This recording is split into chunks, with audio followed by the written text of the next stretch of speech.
Hi friends, welcome to మన Bommarillu. Upcoming రివ్యూలోకి వెళ్ళిపోదాం. శారద గగన్ బాధని చూడలేక శరత్చంద్ర వాళ్ళ ఇంటికి బయలుదేరుతుంది కదా. శరత్చంద్ర అండ్ అపూర్వ ఇద్దరు అసలు ఎందుకు ఈ శారద మాకు కాల్ చేసింది, ఎందుకు కలుస్తాను అనింది అని ఇద్దరు ఇంకా చూస్తూ ఉంటారు ఎప్పుడెప్పుడు శారద వస్తుందా అని. శారద శరత్చంద్ర దగ్గరికి వెళ్తుంది. చూడండి శరత్చంద్ర గారు, మీకు మాకు ఎలాంటి పగ లేదు. మేము మీకు శత్రువులం ఎందుకు అయ్యామో కూడా మాకు తెలీదు. కానీ ఒకటి మాత్రం నిజం, మా అబ్బాయి గగన్ మీ అమ్మాయిని ప్రాణానికి ప్రాణంగా ప్రేమించాడు. తనని తనకంటే బాగా ఈ ప్రపంచంలో ఎవ్వరూ చూసుకోలేరు. కాబట్టి చెప్తున్నాను, దయచేసి వాళ్ళిద్దరికీ పెళ్లి చేయండి అని అంటారు. పాపం శారదా, ఏంటి నువ్వు చేయమనగానే చేసేయడానికి ఇదేమైనా పూజ వ్రతమా? అయినా ఎందుకు పెళ్లి జరిపించాలి? మీరు మాకు బొద్ద శత్రువులు. ఎప్పటికీ మన మధ్య శత్రుత్వం ఉంటూనే ఉంటుంది. అలాంటి శత్రువుని నా కల్లుడిగా చేసుకొని రేపొద్దున వాడి మొహం చూస్తూ కూర్చోవాలా? లేదు, నేను పెళ్లి చేయను అని అంటారు శరత్చంద్ర. అపూర్వ వెంటనే, ఆహా చూసావా బావా, ఎంత చక్కగా తన కొడుకు అవసరం కాబట్టి వచ్చి ఎలా అడిగిందో కదా. అందుకే అపూర్వ ఎప్పుడు కాదని చెప్తుంది. ఏయ్ శారదా, మా భూమికి నిన్నిచ్చి పెళ్లి చేయడం మాకు ఇష్టం లేదు అని అంటుంది అపూర్వ. అలా అనద్దు, కుదిరితే మీ కాళ్ళు పట్టుకుంటాను అని ఇంక పాపం శరత్చంద్ర కాళ్ళని పట్టుకుంటారు శారదా. ఇంక వెంటనే శరత్చంద్ర అలా చూస్తూ ఉంటాడు. అపూర్వ దీన్ని ఎలా అయినా క్యాష్ చేసుకోవాలి, అది కరెక్ట్ అని హ్యాపీగా ఫీల్ అవుతుంది అపూర్వ. లే శారదాలే, పాపం నిన్ను ఇలా చూస్తుంటే మనసు తరుక్కుపోతుంది. సరే నేనున్నాను కదా, నేను చెప్తాను. ఇప్పుడు మా ప్రాణమైన భూమిని, బావకి ఎంతో ప్రాణమైన భూమిని ఇవ్వమని గగన్తో పెళ్లి చేయమని నువ్వు అడుగుతున్నావు. ఓకే, కానీ మా బావకు కూడా ఏదో ఒక న్యాయం జరగాలి కదా. ఆ న్యాయం జరగాలి అంటే నువ్వు మాకు ఒక మాట ఇవ్వాలి అని అంటారు. ఏంటది అని అడుగుతారు శారద. ఇంకా శరత్చంద్ర కూడా ఏం చెప్తుందా అని చెప్పి వెయిట్ చేస్తూ ఉంటారు. అప్పుడే ఇంకా అపూర్వ, నువ్వు కేపీకి విడాకులు ఇవ్వాలి, అప్పుడే మా బావకి న్యాయం జరుగుతుంది అని అంటుంది అపూర్వ. ఒక్కసారిగా షాక్ అయిపోతుంది ఆ శారద. ఇంకా అలా షాక్లో ఉండిపోతుంది. ఇలా అయితే నాకు ఓకే. చెప్పు శారదా, నీ కొడుక్కి నా కూతుర్నిచ్చి పెళ్లి చేస్తాను. నిజం చెప్పు, నువ్వు నిజంగా కేపీకి విడాకులు ఇవ్వడానికి ఒప్పుకుంటావా? ఒప్పుకుంటానంటే చెప్పి ఇప్పుడే పెళ్లి చేస్తాను. నేనే అంగరంగ వైభవంగా దగ్గరుండి పెళ్లి చేస్తాను. కానీ ఇచ్చిన మాటని నువ్వు తప్పకూడదు అని అంటారు. ఒక్కసారిగా శారద ఆలోచనలో పడుతుంది. ఇంకా కృష్ణప్రసాద్నైతే అలా చూస్తూ ఉంటుంది. కృష్ణప్రసాద్ని గుర్తు చేసుకుంటూ ఉంటుంది. సరే విడాకులు ఇస్తాను అని అక్కడి నుండి వెళ్ళిపోతుంది శారద. అపూర్వ, తన మాటలు నమ్మచ్చంటావా అని అంటారు శరత్చంద్ర. నమ్మచ్చు బావా, అయినా పెళ్ళి మన చేతిలో ఉంటుంది కదా. ఏ నిమిషమైనా శారద పెళ్ళి జరిపించను, విడాకులు ఇవ్వను అంటే అప్పుడు మనం పెళ్ళి ఆపేస్తాం. అప్పుడు భూమికి వీడు కాదు ఇంకా గొప్పవాడినిచ్చి పెళ్లి చేస్తాం. నువ్వేమి కంగారు పడకు బావా, జరిగేదంతా నేను చూసుకుంటాను. ముందు విషయాన్ని భూమితో చెప్పాలి, భూమి సంతోషంగా ఫీల్ అవుతుంది. రాబావా అని ఇంకా అపూర్వ అండ్ శరత్చంద్ర ఇద్దరు స్వీట్లు తీసుకొని ఇంటికి వెళ్తారు. అమ్మ భూమి అని పిలుస్తూ ఉంటారు శరత్చంద్ర. ఇంకా భూమి, చెర్రి, నక్షత్ర, గోరింటాకు అందరూ హాల్లోకి వస్తారు. కృష్ణప్రసాద్ కూడా చూస్తూ ఉంటారు. అమ్మ భూమి రామ్మ, ఇదిగో ఈ స్వీట్ తిను. అపూర్వ, అందరికీ స్వీట్లు ఇవ్వు అని అంటారు శరత్చంద్ర. ఇంకా అందరికీ స్వీట్స్ ఇస్తూ ఉంటుంది అపూర్వ. నాన్న ఏంటిదంతా అని అడుగుతుంది భూమి. అమ్మ భూమి, అందరికీ ఒక గుడ్ న్యూస్ అమ్మా. ఇదిగో నీకోసం ఒక పెళ్లి సంబంధాన్ని తీసుకువచ్చాను అని అంటారు. ఒక్కసారిగా షాక్ అయిపోతారనమాట. ఇంకా అలా భూమి, నాన్న ఏమంటున్నావు నాన్న, నేను పెళ్ళి అని అంటుంది. చూడమ్మా భూమి, నేను చెప్పేది పూర్తిగా వినమ్మా. నేను ఎందుకు పెళ్లి చేస్తాను అంటున్నాను, ఎవరితో పెళ్లి చేస్తాను అంటున్నానో పూర్తిగా విన్న తర్వాత నాకు నీ ఒపీనియన్ చెప్పు. అర్థమైందా భూమి? నేను నీకు పెళ్లి జరిపించబోతున్నది ఎవరితోనో కాదు, నువ్వు ప్రాణంగా ప్రేమిస్తున్న గగన్తో గగన్తోనే నీ పెళ్లి జరిపించాలని నేను డిసైడ్ అయ్యాను అని అంటారు శరత్చంద్ర. ఒక్కసారిగా భూమి షాక్ అయిపోతుంది. ఇంకా అందరూ అలా షాక్లో ఉండిపోతారు. ఇంకా చెర్రి, కృష్ణప్రసాద్ అందరూ ఇదేంటి ఇంత ఈజీగా ఒప్పేసుకున్నాడని చూస్తూ ఉంటారు. చూడమ్మా భూమి, నా నా కన్న కూతురివి, నా ప్రాణానివి నువ్వు, నా బంగారు కొండవి నువ్వు. అలాంటిది నీ మాట నేను ఎందుకు కాదంటానమ్మా. నీకు ప్రాణమైన గగన్కే నిన్నిచ్చి పెళ్ళి చేయాలి అనుకుంటున్నానమ్మా. పెళ్ళి చేయాలి అనుకుంటున్నాను. త్వరలో ముహూర్తాలు పెట్టించమని అడగడానికి అపూర్వ నేను ఒక మంచి రోజు చూసుకొని బయలుదేరతాం అని అంటారు శరత్చంద్ర. వెంటనే కన్నీళ్లతో శరత్చంద్రని హక్ చేసుకుంటుంది పాపం భూమి. ఇది ఇలా ఉండగా శారద ఇంటికి రీచ్ అవుతారు. గగన్ పాపం శారద వైపు చూస్తూ ఉంటారు. శారద గగన్ రూమ్లోకి వెళ్ళి నాన్న గగన్ అని పాపం ఒళ్ళో పడుకోబెట్టుకుంటుంది గగన్ని. ఇంకా గగన్, అమ్మా ఎందుకమ్మా, ఎందుకు దేవుడు ఒకరితో రాసి పెట్టి ఉండదు అని తెలిసి కూడా వాళ్ళని పరిచయం చేపిస్తాడు, వాళ్ళతో ప్రేమని పంచేలా చేస్తాడు, వాళ్ళ ప్రేమని మనం పొందేలా చేస్తాడు, ఆఖరికి మోసం చేసి వెళ్ళిపోతాడు. ఎందుకమ్మా, ఎందుకు ఇలా జరుగుతుందమ్మా అని ఏడుస్తూ ఉంటారు గగన్. నాన్న గగన్, నువ్వు ఏడవాల్సిన అవసరం లేదు నాన్న అని అంటారు పాపం. శారదా, ఏం మాట్లాడుతున్నావమ్మా, ఏమంటున్నావు నువ్వు అని అంటారు. ఇంకా వెంటనే చెర్రీ కాల్ చేస్తాడు గగన్కి. హలో రే చెర్రీ అని అంటారు గగన్. హలో అన్నయ్య, నీకు ఒక గుడ్ న్యూస్ అన్నయ్య. మావయ్య నీకు భూమికి పెళ్లి చేయడానికి ఒప్పుకున్నాడన్నయ్య అని అంటారు. ఒక్కసారిగా షాక్ అయిపోతారనమాట. ఇంకా వెంటనే గగన్, ఇంకా అలా గగన్ అయితే షాక్లో ఉండిపోతాడు. రే ఏమంటున్నారా నువ్వు, నిజంగా చెప్తున్నావా అని అంటారు. అయ్యో నిజమన్నయ్యా, వాళ్ళు మీతో పెళ్లి సంబంధం మాట్లాడడానికి కూడా ఇంటికి వస్తానని చెప్పారన్నయ్యా. అందుకే నమ్మకంగా చెప్తున్నాను. అసలు ఏం జరిగిందో ఏమీ అర్థం కావట్లేదన్నయ్యా అని అంటారు. ఇంకా చాలా హ్యాపీగా ఫీల్ అవుతాడు గగన్. అమ్మా ఏంటిదంతా, ఏం జరుగుతుందో నాకేమీ అర్థం కావట్లేదు అని అంటారు గగన్. నాన్న, నువ్వు సంతోషంగా ఉండడమే నాకు కావాలి, నువ్వు సంతోషంగా ఉండడమే నాకు కావాలి నాన్న, నాకు కావాలి అని అంటారు శారద. అంటే ఇదంతా నువ్వు చేసావమ్మా అని అంటారు. పాపం కన్నీళ్లు పెట్టుకుంటుంది శారద. అమ్మా అని పాపం శారద కాళ్ళ మీద పడతాడు గగన్. చూడు గగన్, నువ్వు నా కోసం ఎన్నో త్యాగాలు చేసావు.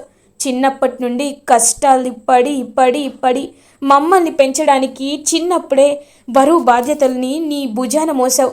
అలాంటి నీకు నేను ఎందుకు ఇది కూడా చేయలేకపోతే తల్లిగా నేనెందుకు నాన్న, నేనెందుకు? అందుకే నీ కోసం నేను శరత్చంద్రని కలిశాను, శరత్చంద్రతో మాట్లాడాను. అప్పుడు ఆయనే చెప్పాడు, పెళ్లి చేస్తానని ఒప్పుకున్నాడు అని అంటారు.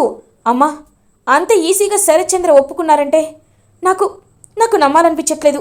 నిజం చెప్పమ్మా, అంతకుమించి ఏం జరగలేదు కదా అని అంటారు. లేదు నాన్న, లేదు, అంతకుమించి ఏం జరగలేదు నాన్న అని పాపం ఇంకా కవర్ చేసేస్తుందనమాట. అలా శారద ఇంకా హ్యాపీగా ఫీల్ అవుతాడు గగన్.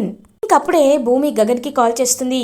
గగన్ భూమి కాల్ లిఫ్ట్ చేసి ఏం మాట్లాడకుండా సైలెంట్గా ఉంటారు. ఏవండి అని అంటుంది భూమి. ఇంకా గగన్ సైలెంట్గా ఉంటాడు. ఏవండి మీరు ఇంట్లోనే ఉన్నారా, నేను మీ దగ్గరికి వస్తున్నాను అని ఇంకా భూమి అయితే హ్యాపీగా ఇంటికి వెళ్ళి గగన్ని హక్ చేసుకుంటుంది. చెప్పాను కదండి నాన్న చాలా మంచివారని, ఖచ్చితంగా ఒప్పుకుంటారని నేను చెప్పాను కదా, ఇప్పుడు నేను చెప్పిందే నిజమైంది చూసారా అని ఇంకా హ్యాపీగా చెప్తుందనమాట భూమి. అలా ఇంకా చూస్తూ ఉంటాడు గగన్. భూమి, ఎంతైనా నాకు ఇది నమ్మశక్యంగా అనిపించట్లేదు అని అంటారు. మీకు నాన్న గురించి తెలియదండి, అందుకే మీరు నమ్మలేకపోతున్నారు. ఇప్పుడు మీరు నమ్ముతున్నారు కదా, నాకు అదే చాలు. చాలా సంతోషంగా ఉంది. మన పెళ్ళిని నాన్న జరిపిస్తున్నారు. ఇంకా మన పెళ్ళికి ఎలాంటి అడ్డు లేదండి అని పాపం హ్యాపీగా హక్ చేసుకొని చెప్తుంది భూమి. భూమి, నిజంగా నేను సంతోషంగా ఉండడం నువ్వు కోరుకుంటున్నావా అని అడుగుతారు గగన్. అదేంటండి అలా అడుగుతున్నారు, నేను కోరుకునేది అదే కదా అని అంటుంది భూమి. అయితే ఒకవేళ ఫ్యూచర్లో ఈ పెళ్ళి వద్దని శరత్చంద్ర చెప్తే అది తట్టుకొని నిలబడే అధికారం కానీ అంత గుండె కానీ నాకు లేదు. అందుకే ఇప్పుడే నువ్వు నాకు మీ నాన్న మీద ఒట్టేసి ప్రమాణం చేయి. ఫ్యూచర్లో ఈ పెళ్లి మధ్యలో ఎన్ని ఆటంకాలు వచ్చినా, ఎన్ని అవాంతరాలు వచ్చినా నువ్వు నన్ను పెళ్లి చేసుకుంటానని, నా చెయ్యి విడవనని నాకు మాటివు భూమి. అప్పుడే నేను ఈ పెళ్లికి ఒప్పుకుంటాను అని అంటారు గగన్. అలా అంటారేంటండి? మీరే నా ప్రాణం. అలాంటిది ఇప్పుడు ఎందుకు ఖచ్చితంగా ఒప్పుకుంటాను. ఇప్పుడు మాటిస్తున్నాను. మిమ్మల్ని పెళ్లి చేసుకోకపోతే పోయేది నా ప్రాణం. కానీ ఇంకా నేను ఎవరి గురించి ఆలోచించనండి అని పాపం భూమి చెప్తుంది. ఇంకా గగన్ భూమిని హక్ చేసుకుంటారు. అప్పుడే ఇంక ఇటువైపు శరత్చంద్ర ఆలోచిస్తూ ఉంటారు. ఏంటి బావా, ఏం ఆలోచిస్తున్నావు అని అడుగుతుంది. ఏం లేదు అపూర్వ, మనం చేస్తుంది కరెక్టేనా? అసలు ఇప్పుడు మనం ఆలోచించింది కరెక్టేనా? ఆ శారద నిజంగా తనకి విడాకులు ఇస్తుందా అని అడుగుతారు శరత్చంద్ర. అయ్యో బావా, ఖచ్చితంగా ఇస్తుంది బావా. ఎందుకంటే నాకు ఆ శారద గురించి తెలుసు. నువ్వేమి కంగారు పడకు బావా, నేనున్నాను కదా, నేను చూసుకుంటాను. ఇంక మనం పెళ్లి పనులు మొదలు పెట్టాలి అని అక్కడి నుండి వెళ్ళిపోతే ఇంకా ఇటువైపు నక్షత్ర ఏమో నేను బ్రతకను అని చెప్పి మొత్తం అన్నీ ఎక్కడ పడితే అక్కడ విసిరి కొడుతూ ఉంటుంది. బేబీ ఏమైందమ్మా అని అడుగుతుంది అపూర్వ. వద్దు మమ్మీ, వద్దు, నువ్వు మాట్లాడద్దు. అసలు ఏంటి మమ్మీ, ఏంటిదంతా? నేను ఎంత నా బావని పిచ్చిగా ప్రేమిస్తున్నానో నీకు తెలుసు కదా. తెలిసి కూడా నువ్వు ఆ భూమికి బావకి పెళ్లి చేయాలనుకుంటున్నావు అంటే ఏంటి మమ్మీ, ఏంటి నీ ఉద్దేశం? నేనేమి చేయలేననేగా, ఇప్పుడే చచ్చిపోతా అని అంటుంది నక్షత్ర చెంప మీద పడేలనొక్కటి పీకుతుంది అపూర్వ. ఒక్కసారిగా షాక్ అయిపోతుంది నక్షత్ర. మమ్మీ అని అంటుంది. నోరు ముయ్, ఇంకొక్క మాట మాట్లాడినా కూతురు అని కూడా చూడు. ఏంటే, ముందు గగన్ గాన్ని అది ప్రేమించిందా, నువ్వు ప్రేమించావా? అయినా వాడేమైనా దేవుడా? వాడు లేకపోతే నువ్వు చచ్చిపోతావా? ఏంటి నీ దబాయింపు? ఇప్పుడు చెప్తున్నాను, గగన్ భూమిలా పెళ్లి జరిగి తీరుతుంది.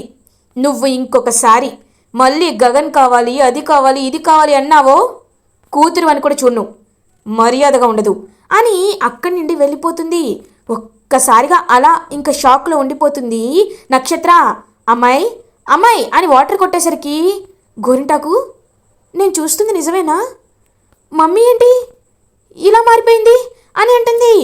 ఏమోనమ్మాయి, కాలం కలిసి వస్తే ఏదేదో జరుగుతుంది అంటారు. అదంతా కాదు కానీ నాకెందుకో మీ నాన్న కోమాలోండి బయటికి వచ్చినప్పటి నుండి మీ అమ్మ చిప్పు ఎగిరిపోయింది అనిపిస్తుంది. లేకపోతే ఇలాంటి డెసిషన్ తీసుకోవడం ఏంటి? సర్లే అమ్మాయి, రా షాపింగ్కి వెళ్దాం అని అంటుంది గోరింటాకు పిన్ని. షాపింగ్కా? ఎందుకు అని అంటుంది. అదేంటమ్మాయి, త్వరలోనే గగన్ భూమిలా నిశ్చితార్థం ఎంగేజ్మెంట్ జరుగుతుంది కదా, మరి మనం మంచి బట్టలు వేసుకోవాలి కదా, రా షాపింగ్కి వెళ్దాం అని అనేసరికి చీ అని చెప్పి అక్కడి నుండి వెళ్ళిపోతుంది నక్షత్ర. ఇది ఇలా ఉండగా శారదని కలవడానికి కృష్ణప్రసాద్ వస్తారు. శారదా అని పిలుస్తారు. ఏంటండి, ఇక్కడికి ఎందుకు వచ్చారు అని అడుగుతుంది శారద. అదేంటి శారదా అలా అంటావేంటి? నేను ఎందుకు వచ్చానో తెలుసా? గగన్ భూమిల పెళ్ళికి బావగారు ఒప్పుకున్నారు. ఆ విషయం చెప్పడానికే వచ్చాను. నాకు చాలా చాలా సంతోషంగా ఉంది శారదా. నిజంగా బావగారు ఇలా చేస్తారని, ఇలా పెళ్ళికి ఒప్పుకుంటారని నేను అస్సలు అనుకోలేదు. చాలా సంతోషంగా ఉంది శారదా అని అంటారు కృష్ణప్రసాద్. అవును, నాకు కూడా చాలా సంతోషంగా ఉంది. అయినా దేవుడు ఎవరికి రాసి పెడితే వాళ్ళతోనే కదా పెళ్ళవుతుంది అని అంటారు. ఏంటి శారదా అలా మాట్లాడుతున్నావేంటి అని అంటారు. ఏవండి, మీకు ఒక ముఖ్యమైన విషయం చెప్పాలి. ఇంకా మీరు నన్ను కలవడం కానీ నాతో మాట్లాడడం కానీ చేయొద్దు. మీరు నాకు దగ్గరకు కూడా రావద్దు. వద్దండి, వద్దు అని అంటుంది శారదా ఏం మాట్లాడుతున్నావు? నాకేమీ అర్థం కావట్లేదు అని అంటారు. అర్థమయ్యేలా నేను చెప్పలేను. అయినా మీకు పెళ్ళయి మీకు ఒక భార్య ఉంది. మీరు నా దగ్గరికి రావడం కరెక్ట్ కాదు కదా అని అంటారు. శారదా నిజం చెప్పు, ఏం జరిగింది? ఎందుకు నువ్వు ఇలా ఉన్నావు? అయినా నిన్ను చూస్తుంటే నాకేదో అనుమానంగా ఉంది. ఒకవైపు అక్కడ బావగారు పెళ్ళికి ఒప్పుకుంటారని నేను అస్సలు అనుకోలేదు, కానీ ఒప్పుకున్నారు. ఇటువైపు నువ్వేమో నన్ను కనీసం కలవద్దు మాట్లాడొద్దు అంటున్నావు అంటే ఏదో జరిగింది. నిజం చెప్పు శారదా, ఏమైంది అని అడుగుతారు. ఏమీ లేదన్నాను కదండి అని అంటుంది శారదా. నా మీద ఒట్టేసి చెప్పు అని చేయి తీసుకుంటారు కృష్ణప్రసాద్. ఒక్కసారిగా ఏడుస్తూ ఉంటుంది శారదా. చెప్పు శారదా, ఏమైంది అని అడుగుతారు. నేను శరత్చంద్ర గారి కాళ్ళు పట్టుకొని ఎలా అయినా వాళ్ళిద్దరి పెళ్లి చేయాలని అడిగానండి. వాళ్ళు ఒక షరతు పెట్టారు. ఆ షరతు ఏమిటంటే మీకు నేను విడాకులు ఇవ్వాలని చెప్పారండి అని అంటుంది శారదా. ఒక్కసారిగా షాక్ అయిపోతాడనమాట. అలా ఇంక వెంటనే కృష్ణప్రసాద్, మరి నువ్వేమన్నావు అని అంటారు. నాకు గగన్ కంటే ఏది ఎక్కువ కాదు, అందుకే నేను ఒప్పేసుకున్నానండి అని అంటుంది శారదా. ఏమండి మీరు అని అంటుంది శారదా. నువ్వు మంచి పనే చేసావు. నిజంగా నువ్వు సరైన నిర్ణయమే తీసుకున్నావు శారదా. నా జీవితం అంతా అయిపోయింది. నేను ఎప్పుడు నా గురించే బ్రతికాను తప్ప మిమ్మల్ని ఎప్పుడు పట్టించుకోలేదు. అలాంటిది ఇప్పుడు నా వల్ల గగన్ భూమిలో పెళ్లి జరుగుతుందంటే నా అంత అదృష్టవంతుడు ఎవరు ఉండరు. నిజంగా నాకు చాలా సంతోషంగా ఉంది శారదా. నువ్వు తీసుకున్న నిర్ణయం వింటే నాకు చాలా సంతోషంగా ఉంది. నువ్వు చాలా మంచి పని చేశావు. సరే, మన ఇద్దరి విడాకులతో నిజంగా భూమి గగన్లో పెళ్ళవుతుందన్నా, వాళ్ళు సంతోషంగా ఉన్నారన్నా, అంతకు మించి మనకేమీ అక్కర్లేదు. చేద్దాం, వాళ్ళిద్దరి పెళ్ళి మన చేతుల మీదుగా జరిపిద్దాం శారదా అని పాపం శారద వైపు చూస్తూ కన్నీళ్ళు పెట్టుకుంటూ ఉంటారు. ఇంకా అలా పాపం శారద చాలా బాధపడుతూ అలా కృష్ణప్రసాద్ వైపు చూస్తూ ఉంటుంది. ఇంకా అలా ఇటువైపు శరత్చంద్ర అండ్ అపూర్వ అయితే ఇంకా పంతులు గారిని తీసుకొని తాంబూలాలు తీసుకొని ఇంటికి వస్తారు. ఇంకా అలా ఇంటికి వచ్చి గగన్ కళ్ళ ముందే, ఇప్పుడు నా కూతుర్ని మీకు ఇచ్చి పెళ్లి చేయాలి అనుకుంటున్నాను, మంచి ముహూర్తం చూడండి అని పంతులు గారిని అడిగి, ఇంకా పంతులు గారైతే వచ్చే ఆదివారం మంచి ముహూర్తం ఉంది అని చెప్తారు. ఇంకా అలా చాలా సంతోషంగా ఫీల్ అవుతాడు గగన్. అదంతా చూస్తూ అపూర్వ, ఇలా మీరు ఏడవడమే నాకు కావాలి, ఈ పెళ్లిలో ఏదో ఒక అగాధాన్ని సృష్టించి అప్పుడు మేము అందరినీ పర్మనెంట్గా దూరం చేసేస్తా అని ప్లాన్లో ఉంటుంది అపూర్వ. ఇటువైపు చాలా సంతోషంగా పెళ్లి జరుగుతుందని హ్యాపీగా ఉంటారు భూమి అండ్ గగన్. ఇలా ఎపిసోడ్ ఎండ్ అవుతుంది. ఫర్దర్ ఎపిసోడ్ రివ్యూస్ ముందుగా మీకు కావాలి అనుకుంటే మా ఛానల్ని సబ్స్క్రైబ్ చేసుకోండి. Thanks for watching.